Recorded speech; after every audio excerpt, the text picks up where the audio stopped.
According to the Bible, Moses chiseled out a second set of stone tablets and again went to the top of Mount Sinai. Here an artisan is cutting and shaping stone tablets with much the same tools and methods as Moses would have used. Moses would have been able to hew and finish the stone tablets that he carried for his rendezvous on Mount Sinai. These two pieces of granite stone are probably a very close replica of the real stone tablets, complete with the Ten Commandments chiseled on them. But even as we can demonstrate the probability of the stone tablets, there is controversy surrounding a site that fits the description of Mount Sinai in the Bible. There is no archaeological evidence for the 12 different alleged sites of Mount Sinai. Actually, none of the suggested sites in the Sinai Peninsula fit the biblical requirements. The traditional site, called Jabal Musa, and located near St. Catherine's Monastery, fails all of the historical, geographic, and archaeological tests. This popular site was identified in the 3rd century by Queen Helena, the mother of Emperor Constantine.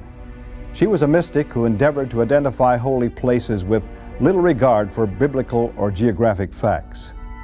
Some recent and very exciting archaeological discoveries have led scientists away from the traditional sites on the Sinai Peninsula across the Gulf of Aqaba to an intriguing site in Saudi Arabia. Jabal el-Lawz meets the biblical criteria for the true mountain of Moses.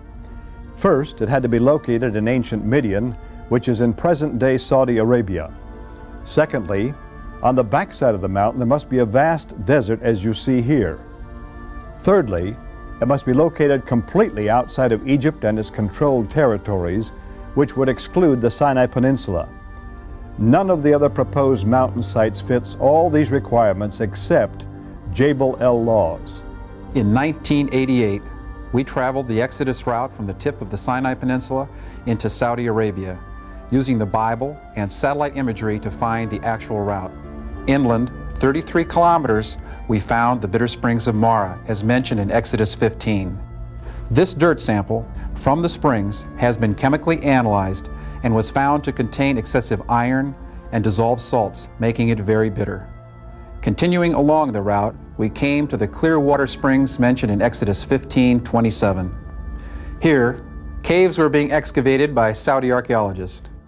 They said they had found writings in these caves indicating that Moses had come through this area, and that the tombs of Jethro, the father-in-law of Moses, and Zipporah, the wife of Moses, were found in these caves. Important archaeological evidence was discovered at Jabal el-Lawz, which further supports the biblical account. We found the stone boundary markers for keeping the Israelites off the mountain. But most startling, we found an 8-foot petroglyph of the Egyptian Apis bull god, and a campground large enough and with enough water for the entire Exodus tribe. To our amazement, we found the top of the mountain to be black, as if the rocks had been burnt, possibly confirming the biblical scripture that the Lord descended upon it in fire and smoke.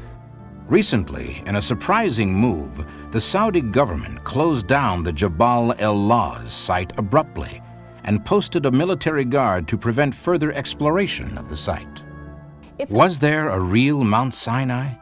The evidence for Mount Sinai being in Saudi Arabia is overwhelming. Were there 10 commandments engraved in 2 stone tablets, as the Bible declares?